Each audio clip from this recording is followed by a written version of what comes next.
Good morning, students. Today we'll be discussing our next chapter, that is reaching the age of adolescence. इससे पहले हमने कौन सा chapter complete कर लिया था? Reproduction in animals. ओके, अब हम इस चैप्टर में कुछ चीजें जानेंगे. ठीक है, कि reaching the age of adolescence means this chapter is talking about a particular age, that is adolescence, है ना. तो हम यहाँ पे सिर्फ एडोलेसेंस की बात करेंगे, पर क्या हमको पूरे लाइफ की स्टेजेस नहीं पता होनी चाहिए कि ये तो सिर्फ एडोलेसेंस पीरियड है, बट बाकी की लाइफ की स्टेजेस क्या है वो भी हमें पता होनी चाहिए ना. तो एक बार हम उसको देखेंगे. हमने लाइफ को 5 पार्ट्स में डिवाइड किया हुआ है. ठीक है, लाइफ स्पैन को. जब एक बेबी बोर्न होता है, ठीक है, और जब वो 2 साल का हो जाता है, तो ये जो टाइम पीरियड है उसकी लाइफ का फ्रॉम 0 to 2 years. यहाँ पे 0 का मतलब है when the child is born. ठीक है, जब वो पैदा हुआ है, that stage is called infancy. वो टाइम पीरियड, उस बच्चे का जो टाइम पीरियड है ना 2 साल तक, जब से वो पैदा हुआ है और 2 साल तक, that time period is called age infancy. Okay, next अब बच्चा बड़ा होगा. ठीक है, अब 3 से 12 साल का जो बच्चा होगा, 3 से 12 साल का हो सकता है आपकी क्लास में भी, या फिर आप लोग भी 12 से 13 साल के बच्चे हो सकते हो. ठीक है, तो from 3 years to 12 years that time period is called childhood period. ठीक है, मतलब आप खेलते हो, कूदते हो, ये आपका बचपना जिसको हम कहते हैं. ठीक है, ये बचपन है, दैट इज चाइल्डहुड पीरियड. अब नेक्स्ट आता है from 13 to 19. This period can very from 12 to 18 also. मतलब 12 से 18 या फिर 13 से 19 साल का जो टाइम पीरियड है वो कहलाता है एडोलेसेंट. ठीक है, और एडोलेसेंस पीरियड. और आज हम जिसके बारे में बात करने जा रहे हैं वो यही पीरियड है. There are several changes during this period. बहुत सारे चेंजेस होते हैं बॉडी के अंदर. ठीक है, अब जब आप 19 की एज पार कर जाते हो तो 20 to 40 years, between 20 to 40 years का जो टाइम पीरियड होता है ना, वो कहलाता है एडल्टहुड. ठीक है, कि अब आप बड़े हो गए हो, एडल्ट बन गए हो. Then above 40 years, 40 and above, वो ओल्ड एज में काउंट होने लगता है. ठीक है, आप थोड़ा सा अपने बचपन से लेकर ऐसा थोड़ा सा देखो कि एक छोटा बच्चा जब पैदा होता है, फिर कैसे धीरे धीरे वो ग्रो करता है, कैसे उसकी बॉडी में कुछ चेंजेस आते हैं, कैसे मेच्योरिटी अटेन होती है, एंड फाइनली ओल्ड एज आ जाती है. कब? After reaching the age of 40 and above. ठीक है, 40 के बाद में हम बोलते हैं इंसान बूढ़ा होने लग गया है. तो ये एक पीरियड है, एक ह्यूमन बींग्स की लाइफ का ये एक पीरियड है, from starting from birth to the old age. ठीक है, हमने इनको ऐसे कैटेगराइज किया है. तो हमको जो पढ़ना है वो है ये वाला पीरियड, मतलब फ्रॉम 13 to 19 एज वाला पीरियड. ठीक है, अब हमें पता होना चाहिए कि व्हाट इज एडोलेसेंस. हमारा चैप्टर ही कह रहा है reaching the age of adolescence. तो एक चीज तो आपको पता चल गई है कि it is the period between 13 to 19 years, है ना. कोई अगर आपसे पूछेगा तो आप ये बता सकते हो it is the period between 13 to 19 years. पर ये कैसा पीरियड है, इस पीरियड में होता क्या है, ये भी जानना जरूरी है ना. तो हमें ये पता होना चाहिए adolescence it is a period of life. Life में ये पीरियड आता है, सबकी लाइफ में आता है. ऐसा नहीं कि किसी की लाइफ में आता है, किसी की लाइफ में नहीं आता, ये सबकी लाइफ में आता है. It is a period of life when the body undergoes changes. ये एक ऐसा पीरियड आता है जब बॉडी चेंजेस होते हैं बॉडी में बहुत सारे. ठीक है, and leading to the reproductive maturity. मतलब बॉडी में ऐसे चेंजेस होते हैं दैट यू बिकम मैच्योर. कैसे मैच्योर? रिप्रोडक्टिवली मैच्योर बन जाते हैं. इस चीज को मैं एक्सप्लेन करूंगी. एक चीज और समझो, आपने सुना होगा ना कि आपके टीचर्स आपको टीनेजर्स बोलते होंगे, है ना, कि ये अभी जो ये सारे बच्चे टीनेजर वाली एज में आते हैं. तो ये जो टीनेजर वाली एज है ना, ये भी यही वाली एज है. कौन सी वाली? 13 to 19 वाली, कि ये सब लोग टीनेजर्स हैं. तो याद रखना कि इन्हीं को, इसी पीरियड में जो बच्चे होते हैं ना, इन बच्चों को हम टीनेजर्स भी बोलते हैं. तो कंफ्यूज मत होना, टीनेजर्स के नाम से भी आपको फ्रॉम 12 to 18 या फिर 13 to 19 ईयर्स के बच्चे ही आपके माइंड में आने चाहिए. ठीक है, अब हम बात करते हैं प्यूबर्टी की. देखो इस चैप्टर में ये 2 टर्म्स बहुत इंपॉर्टेंट है. One is adolescence and one is puberty. इन दोनों के ऊपर एग्जाम में क्वेश्चन पूछा जाता है, सिर्फ डेफिनेशन पूछी जाती है. Now what is puberty? The age when reproductive organs become functional. अब आपको याद होगा इससे पुराने वाले चैप्टर में हमने कुछ बातें की थी कि male reproductive organ and female reproductive organ, है ना, उनमें उनका क्या फंक्शन है कि in male reproductive organ what is the function of testis to synthesis sperm. ये बात हम पहले भी कर चुके हैं, है ना, पुराना चैप्टर आप रिकॉल करो। And what is the function of ovary to produce egg, है ना, ये मेल एंड फीमेल के रिप्रोडक्टिव ऑर्गन्स के बारे में हमने बात की थी, है ना। तो अब हमें ये बात करनी है कि ये जो रिप्रोडक्टिव ऑर्गन्स है ना, ये फंक्शनल कब बनते हैं, कौन सी एज में ये फंक्शनल बनते हैं, ठीक है। तो जिस एज में वो फंक्शनल बनते हैं ना, वो एज भी यही एज होती है, दैट इज प्यूबर्टी। मतलब it starts with the time period of 12 और 13 ईयर्स, ठीक है। अब एक चीज आपको जाननी है कि बॉयज में मेच्योरिटी लेट आती है। ये बात आपने सुना भी होगा कि बॉयज थोड़ा लेट मेच्योर होते हैं, गर्ल्स जल्दी मेच्योर हो जाती हैं, या फिर आपके पेरेंट्स बोलते हैं ना कि लड़कियां जल्दी बड़ी हो जाती हैं। तो what is the meaning of that कि लड़कियां जल्दी बड़ी हो जाती हैं? ये डायरेक्टली रिलेट करता है प्यूबर्टी से, चेंजेस इन द बॉडी, ठीक है, that reproductive parts become functional. तो गर्ल्स में generally at the age of 12 they become reproductively active, और बॉयज में ये पीरियड 1 से 2 साल का डिफर कर सकता है, लेट आ सकता है, ठीक है। इंक्रीज इन हाइट, देखो आपको एक फिगर दिखाई दे रही होगी स्क्रीन पे, एक फिगर देखो कैसे छोटा बच्चा है ना, उसके बाद में देखो कैसे उसकी हाइट इंक्रीज होते जा रही है। तो हमें ये चीज पता है, हम अपनी डे टू डे लाइफ में इसको ऑब्जर्व भी करते हैं कि हाइट लगातार बढ़ती रहती है, पर ये एक एज तक ही बढ़ती है ना, ऐसा नहीं है ना कि हम लाइफ टाइम ग्रो करते हैं, वरना सोचो कितने बड़े हो जाते हैं। तो इसका मतलब क्या है कि ग्रोथ का, किसकी ग्रोथ का, हाइट की जो ग्रोथ है ना, उसका एक टाइम पीरियड होता है, वो एक लिमिटेड पीरियड ऑफ टाइम के लिए ही बढ़ती है, ठीक है। तो एक चीज आप जानो, जब आप 6th क्लास में थे या 5th क्लास में थे या उससे भी छोटे थे, तो सारी क्लास आपके बॉयज हो या गर्ल्स हो, सबकी हाइट कैसी दिखती थी? सिमिलर दिखती थी।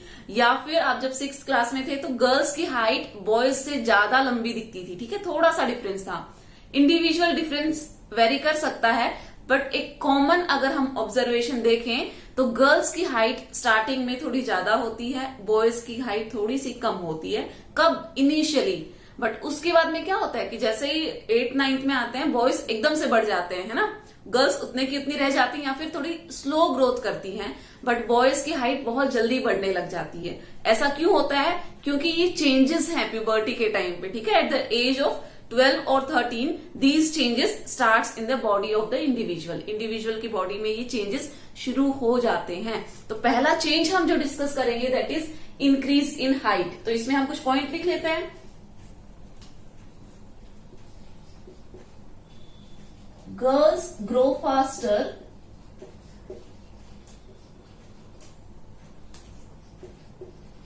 इनिशियली का मतलब है शुरुआती, ठीक है, एकदम स्टार्टिंग में गर्ल्स जल्दी ग्रो करती हैं as compare to the boys.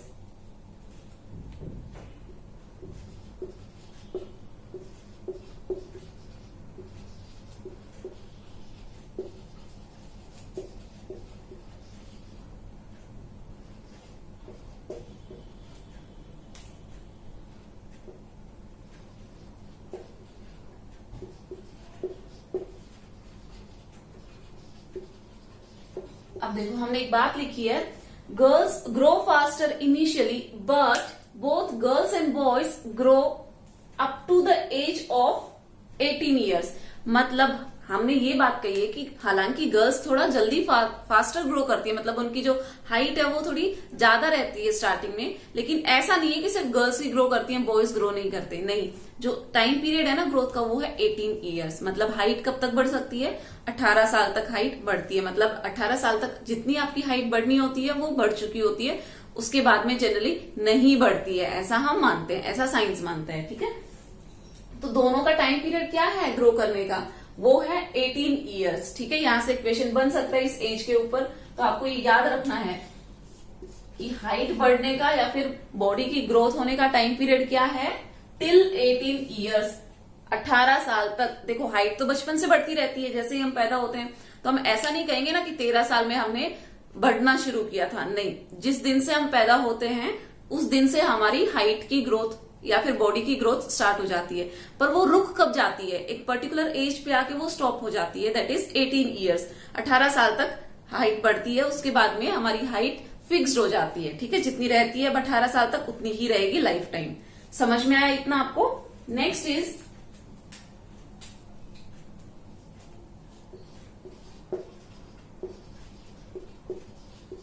our height is generally similar to our parents। ये हमें पता है ना कि हमारी जो हाइट है वो हमारे पेरेंट्स की जितनी रहती है, उनके आसपास रहती है, या तो हम उनसे थोड़े से बड़े हाइट में बड़े हो सकते हैं या फिर थोड़े से हाइट में छोटे हो सकते हैं।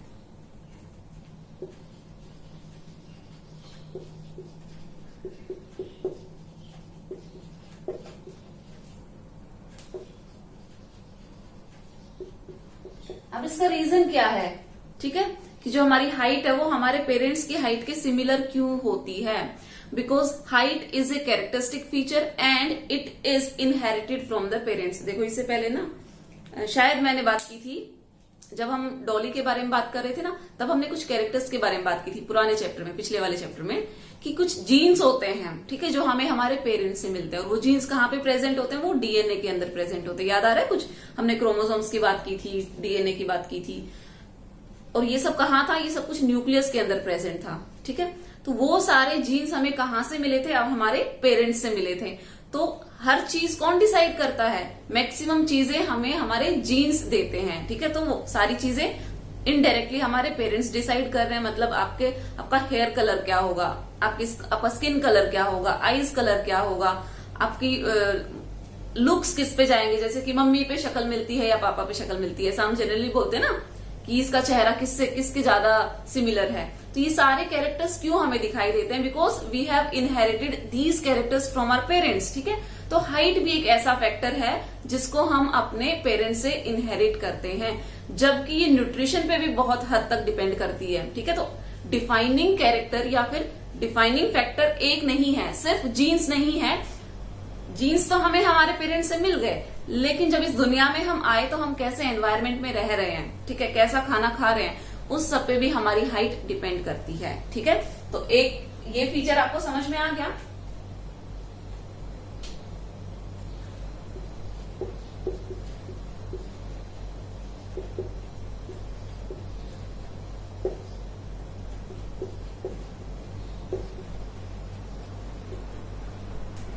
Next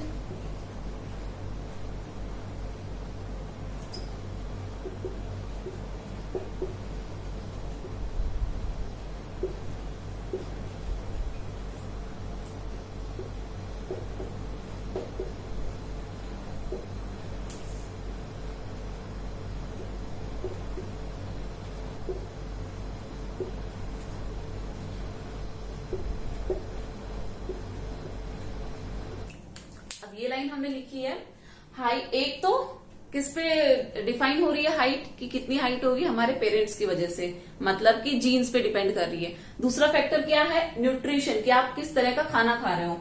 height also depends on the nutrition we get during growth period. कौन से पीरियड में? ग्रोथ पीरियड, मतलब जब से हम पैदा हुए हैं तब और 18 साल की एज तक कैसा खाना हम खा रहे हैं, ठीक है, कितनी बैलेंस डाइट हम खा रहे हैं, उसके हिसाब से हमारी हाइट भी डिसाइड होती है। एक तो जीन फैक्टर हो गया, दूसरा डाइट, ठीक है, न्यूट्रिशन। तो ये दो फैक्टर पे हमारी हाइट डिपेंड करती है कि कितनी ग्रो करेगी। ये पॉइंट आपको समझ में आ गया। अब नेक्स्ट हम डिस्कस करते हैं, next is changes in body shape.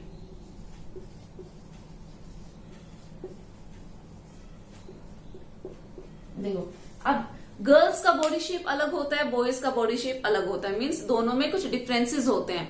पर क्या वो डिफरेंसेस आपको कब पता चलता है? जब अगर दो छोटे छोटे बेबीज हैं, बॉय एंड गर्ल, दोनों को पास में बिठा दिया जाए, सेम ड्रेस पहना दी जाए, तो आप बता पाओगे? देखने से आप बता पाओगे कि ये लड़का है या फिर ये लड़की है? नहीं, हमें दोनों बच्चे एक जैसे दिखाई देते हैं। बट जैसे जैसे हम ग्रो करते हैं, there are certain changes in the body. कुछ ऐसे चेंजेस होते हैं बॉडी में कि हम जिनको देखकर बता सकते हैं कि इट इज कि ये बॉय है और ये गर्ल है, ठीक है। ये सारी चीजें कहां से हमें पता चल रही है? ये ग्रोथ की वजह से ये सारी चीजें हमें पता चल रही हैं। क्यों? क्योंकि at the time of puberty कुछ चेंजेस होते हैं बॉडी में। हम ये जो चेंजेस अभी डिस्कस कर रहे हैं, ये कौन से चेंजेस हैं? ये प्यूबर्टी के टाइम पे होने वाले चेंजेस हम डिस्कस कर रहे हैं। तो चेंज इन बॉडी शेप अब हम डिस्कस करते हैं। अब देखो, बॉयज का बॉडी शेप अलग होगा फ्रॉम द गर्ल्स, तो हम दोनों के बॉडी शेप को डिस्कस करेंगे। पहले हम बात करते हैं इन बॉयज।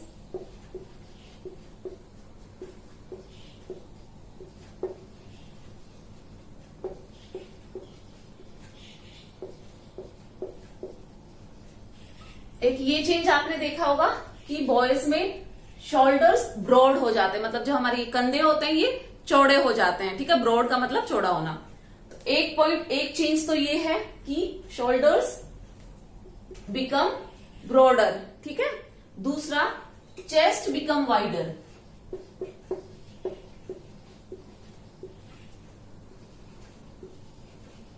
तो ये दोनों कैसे चेंजेस हैं जो हमें बॉयज में देखने को मिलते हैं? One is shoulders become broader and chest become wider. तो आपको कुछ याद नहीं रखना है, सिर्फ ये दो पॉइंट आपको याद रखने हैं। ठीक है, जितने भी हम पॉइंट अभी डिस्कस करेंगे ना चेंजेस, तो हर एक चेंज के अंदर मैं सिर्फ उतना ही लिखाऊंगी जितना आपको याद रखना है। ठीक है, ये नोट्स है एक तरीके से, इसी को आप अपनी कॉपी में नोट डाउन भी कर सकते हैं। अब हम बात करते हैं गर्ल्स की।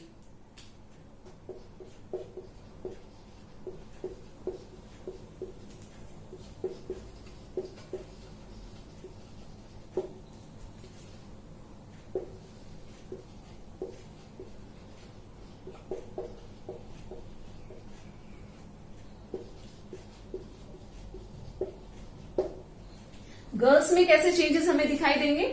The region below waist become broader, मतलब जो कमर के नीचे का हिस्सा होता है दैट बिकम्स ब्रॉडर। ठीक है, तो ये इनिशियल दो चेंजेस हैं जो गर्ल्स एंड बॉयज को डिफ्रेंशिएट करने में हेल्प करते हैं।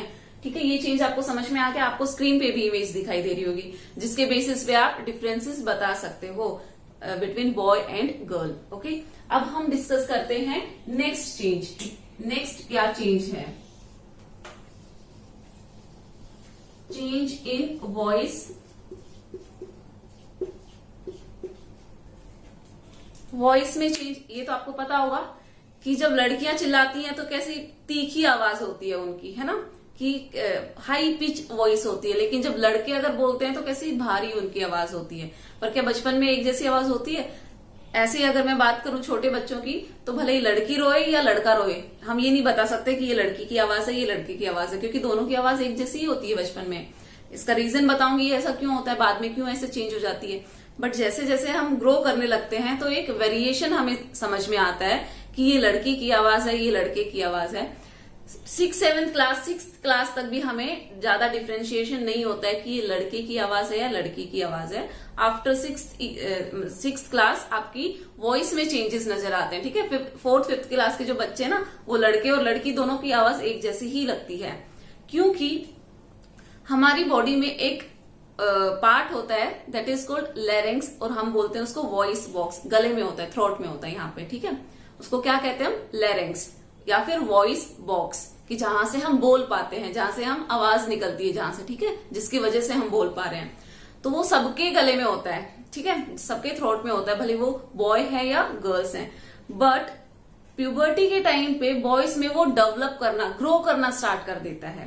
ठीक है, इसीलिए आप देखना किसी भी मेल को ऑब्जर्व करना, ठीक है, मैच्योर्ड मेल को ऑब्जर्व करना, गले में कुछ दिखाई देगा, ऐसे एक प्रोट्रूडिंग पार्ट दिखाई देगा, कुछ ऐसे निकला हुआ यहाँ पे। ठीक है, जिसको हम एडम्स एप्पल बोलते हैं। ठीक है, क्या बोलते हैं? Adam's apple. और आपसे एक क्वेश्चन पूछा जाता है कि जो एडम्स एप्पल है ना, वो किस में दिखाई देता है, बॉयज में या गर्ल्स में? तो आपको हमेशा याद रखना है कि ये सिर्फ और सिर्फ बॉयज में ही दिखाई देता है, ये गर्ल्स का फीचर नहीं है। It is the feature of only boys. ठीक है, क्या?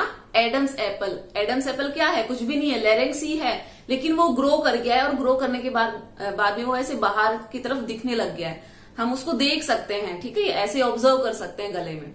लेकिन अगर आप किसी फीमेल को ऑब्जर्व करोगे, ठीक है, या फिर आप ऐसे पापा को देखना घर में, तो ऐसे यहाँ पे गले पे ऐसे कुछ दिखाई देगा, तो वो है एडम्स एप्पल। बट मम्मी के गले पे देखना कि कुछ नहीं दिखाई देगा। अब इसका मतलब ये थोड़ी ना कि मम्मी के पास में लैरिंग्स नहीं है या फिर गर्ल्स के पास में लैरिंग्स नहीं है, होता है, बट वो इतना ग्रो नहीं करता कि अलग से ही दिखाई दे।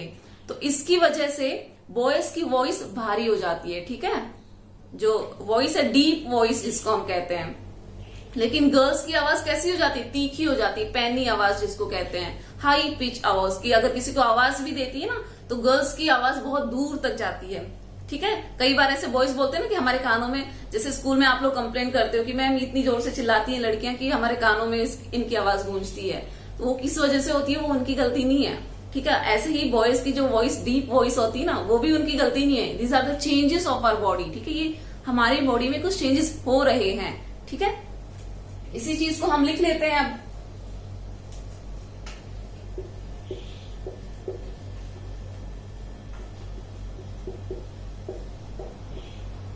In boys, voice become deep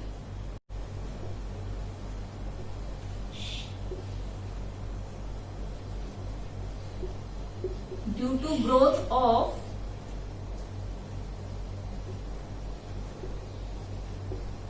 Adam's apple, और इसी चीज को हम क्या लिखेंगे, लेरेंक्स। अब हम इसको लिख लेते हैं कि व्हाट इज एडम्स एप्पल, लिख लेना, क्या पता आप लोग भूल जाओ।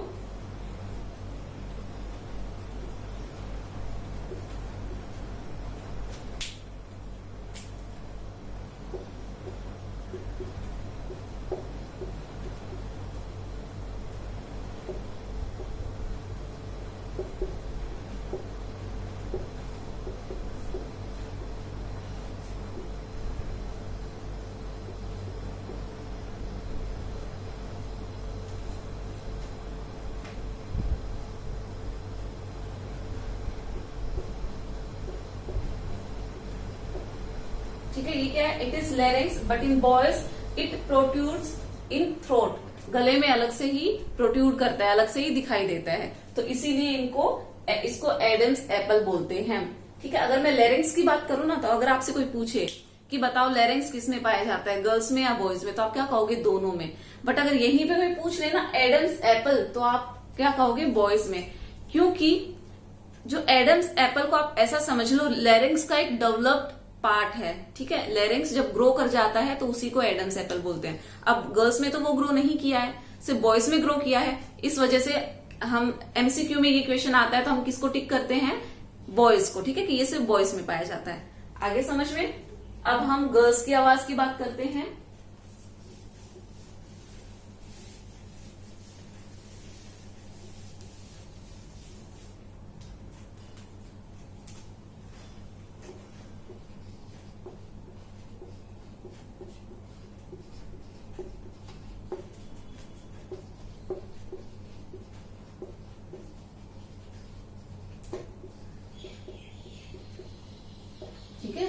गर्ल्स में कैसी आवाज हो जाती है, हाई पिच बहुत हाई हो जाती है वॉइस की, ठीक है।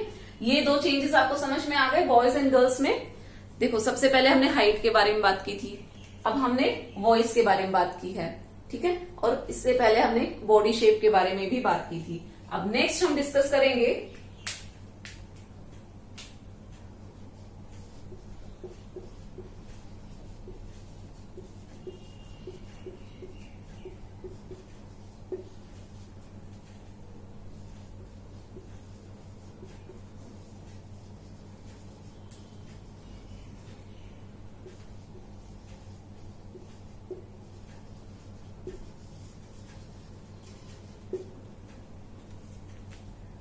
Increased activity of sweat gland and sebaceous gland.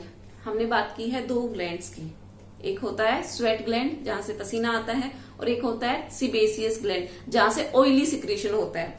अपने नाक पे हाथ लगा के देखना, ऐसे हाथ लगा के देखना, तो आपको चिकना चिकना लगेगा। क्यों? क्योंकि यहाँ पे सीबेसियस ग्लैंड प्रेजेंट है जो कि ऑयल सिक्रीट करता है। बहुत बार फेस पे ऑयली ऐसा लगता है ना, फेस बहुत ऑयली हो गया है, किस वजह से लगता है, इस सीबेसियस ग्लैंड की वजह से, ठीक है।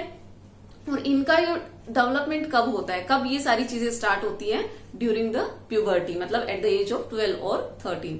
अब आप एक चीज ऑब्जर्व करना, जब गेम्स पीरियड होता है, ठीक है, और आप खेलने जाते हो, जनरली गर्ल्स क्या करती है, वो इतना खेलती नहीं है और बॉयज खूब खेलते हैं। जब वापस क्लास में आते हो तो पसीने की कितनी बदबू आती है ना, कितनी स्वेटिंग होती है। तो ये भी एक फीचर है कि ड्यूरिंग प्यूबर्टी ये सारे ग्लैंड्स डेवलप हो जाते हैं, ठीक है। अब ये जो ग्लैंड्स हैं, sweat gland and sebaceous gland, ये हमारी बॉडी में पहले से भी प्रेजेंट होते हैं, लेकिन इनकी एक्टिविटी इंक्रीज हो जाती है कब? During the puberty. ठीक है, जो amount of secretion of sebaceous that is sebum और स्वेट मतलब पसीना, इनका अमाउंट वेरी करता है, मतलब इंक्रीज हो जाता है। ठीक है, इसको हम लिख ले।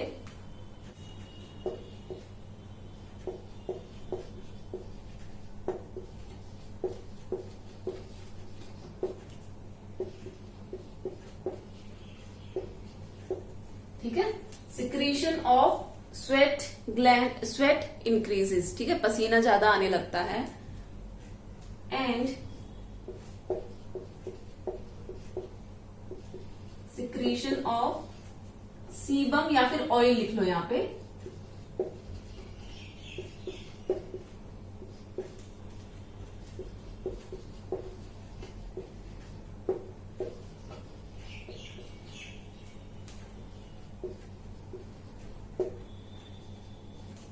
दो चीजों की बात हमने कर ली है।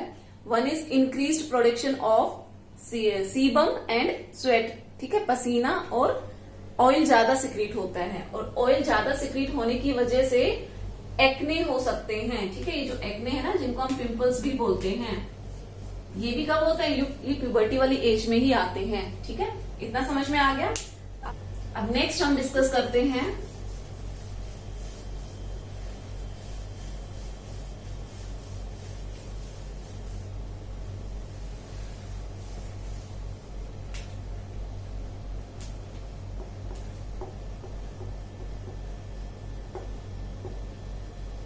Development of sex organs.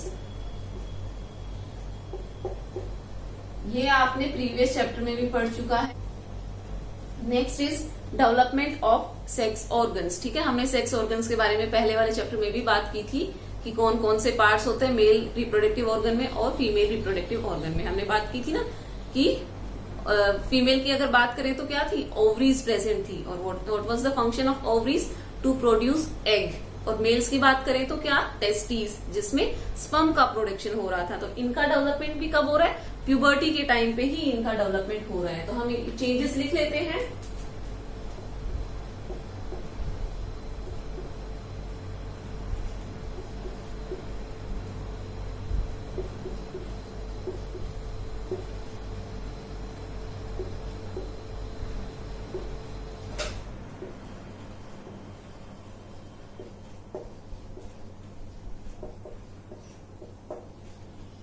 ठीक है, बॉयज में टेस्टीज एंड पेनिस का डेवलपमेंट हो जाता है completely, and in the same way girls में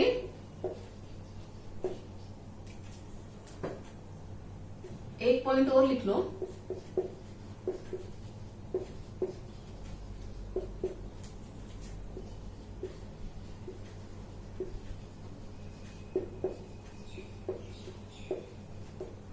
डेवलपमेंट के साथ साथ फंक्शनल भी हो जाती हैं। ठीक है, टेस्टिस से क्या प्रोड्यूस होता है? स्पर्म। ऐसे ही जब हम गर्ल्स में बात करेंगे,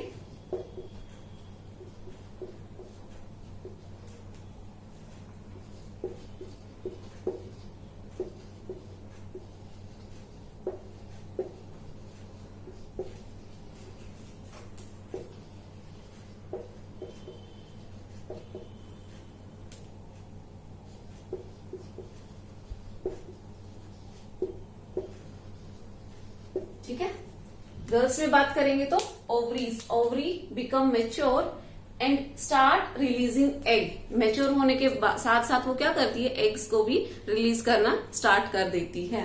तो ये दो चेंजेस होते हैं डेवलपमेंट ऑफ सेक्स ऑर्गन्स। कितना समझ में आ गया? अब नेक्स्ट हम बात करते हैं नेक्स्ट पॉइंट की, that is reaching mental, intellectual and emotional maturity. एक चीज ये आपके लिए सबसे मोस्ट इंपोर्टेंट चीज है, इसको ध्यान में रखना है कि ये जो एज होती है ना, प्यूबर्टी वाली एज, एडोलसेंस वाली एज फ्रॉम 13 to 18, इस एज में हम बहुत ही सेल्फ कॉन्शियस हो जाते हैं। मतलब अपने बारे में बहुत ज्यादा सोचते हैं कि मैं कैसा दिख रहा हूँ, या लड़कियां मैं कैसी दिख रही हूँ, कोई मेरे बारे में क्या बोल रहा है, ये सारी चीजें हमारे माइंड में आना स्टार्ट हो जाती हैं। ठीक है, और मैक्सिमम कब आती है ये सारी चीजें? ये इसी पीरियड में आती है, मतलब 13 से 19 साल वाला जो पीरियड है ना, इसी में ये सारी थिंकिंग आती है। तो एक तो हम बड़े ही सेल्फ कॉन्शियस बन जाते हैं। इसमें कुछ पॉइंट आपको याद रखने पड़ेंगे। वन इज सेल्फ कॉन्शियस, ठीक है, become more self conscious. Boys as well as girls दोनों ही क्या बन जाते हैं, अपने बारे में सेल्फ कॉन्शियस बन जाते हैं। अपनी इमेज की प्रॉब्लम आ जाती है ना, कि मुझे ऐसा नहीं करना है कि टीचर के सामने मेरी इमेज खराब हो जाए। ये सारी चीजें हम सोचना शुरू कर देते हैं। Next, spend more time in thinking. हम सोचने में ज्यादा टाइम निकालते हैं, ठीक है। ये ऐसा टाइम पीरियड होता है कि हम चीजें खुद से ही सोच रहे होते हैं, ठीक है। दूसरों के साथ में थोड़ा इंटरेक्शन कम हो जाता है और ज्यादा टाइम हम स्पेंड करते हैं थिंकिंग के बारे में, कि चीजों के बारे में थिंक करते हैं कि इस दुनिया में ऐसा क्यों होता है, चीजें कैसे एग्जिस्ट करती हैं, कैसे फंक्शन करती हैं। ये सारे के सारे जो क्वेश्चन है ना, इसी एज में हम ज्यादा सोचते हैं।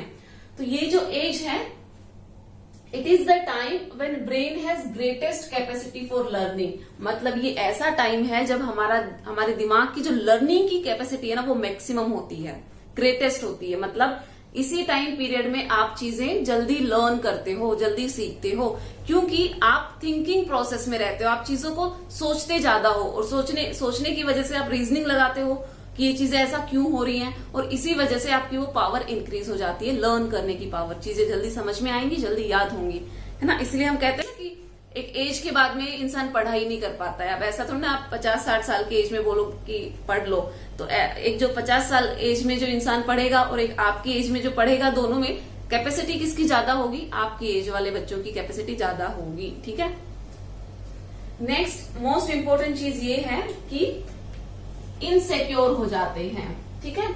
ये तो ठीक है, मेंटल हेल्थ की बात कर रहे थे, यानी कि हम थिंकिंग के बारे में बात कर रहे थे। इंटेलेक्चुअल भी हम सोच रहे थे और अपने सेल्फ कॉन्शियस थे, ठीक है। अब हम आते हैं इमोशनल मैच्योरिटी पे, कि हम इमोशनली बहुत जल्दी, जैसे लड़कियां थोड़ा सा डांटने पे रोने लग जाती हैं। ऐसा क्यों होता है, क्योंकि वो उस टाइम पीरियड से गुजर रही होती हैं। लड़कों को भी अगर डांट दो तो वो भी गुस्सा हो जाते हैं, या फिर उनको बुरा लगता है, उन्हें ऐसा फील होता है कि ऐसा मैम ने क्यों मुझे बोल दिया, सर ने क्यों मुझे डांट दिया। ये वाली जो फीलिंग है ना, ये सब में आती है। ऐसा कोई इंसान ऐसा फील करे, इसका मतलब ये नहीं कि उसमें कोई प्रॉब्लम है, नहीं, ये हर इंसान की इस वाली एज में आती है। मतलब जब हम भी इस एज में थे तो ये सारी फीलिंग्स हमें भी आती थी, हमें भी बुरा लगता था, रोना आता था, है ना। तो इसको लेके इनसिक्योर नहीं होना है, आपको ऐसा नहीं फील करना है कि ये सिर्फ मेरे साथ ही हो रहा है, नहीं, ये सबके साथ में होता है, ठीक है।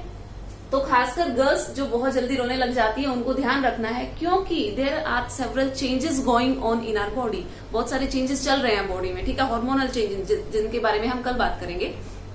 कुछ ऐसे चेंजेस चल रहे होते हैं कि हमें इनसिक्योरिटी आ जाती है, ठीक है। और ये सब कुछ इनको आ रही है, ये जितनी भी चीजें हो रही है, ये कौन सा टाइम पीरियड चल रहा है, ये हम एडोलसेंट के बारे में बात कर रहे हैं। मतलब 13 to 19 वाली एज पीरियड में हम बात कर रहे हैं। इतना समझ में आया। आज हमने सारे के सारे चेंजेस डिस्कस किए हैं कि प्यूबर्टी के टाइम पे कौन कौन से चेंजेस होते हैं, ठीक है। अब हम नेक्स्ट क्लास में अगला टॉपिक डिस्कस करेंगे। आज के लिए इतना ही। Thank you so much.